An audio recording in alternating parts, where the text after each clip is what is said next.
Welcome to the Learning Pines YouTube. We hope this video helps. You start by getting the right materials and building a stable base. Use polymer or water-based clay depending on finish. Once chosen, form a foam or wire armature to set scale and tilt. Make sure to have loop tools, a 0.5 mm smoothing brush, and a silicone tool at hand. These let you shape nostril edges and define the bridge. Begin by blocking basic volumes, ball for tip, wedge for bridge, so proportions read correctly from multiple angles.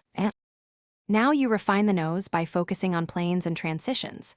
Using reference photos from front, side, and three-quarter views, block the tip, wings, and bridge, then slowly hollow the nostrils with a tapered tool.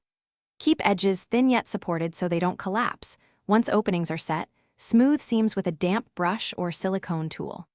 Add subtle skin texture with a fine needle and stipple technique. This preserves realism and catches light correctly when painted. Finish by curing the material according to its specs.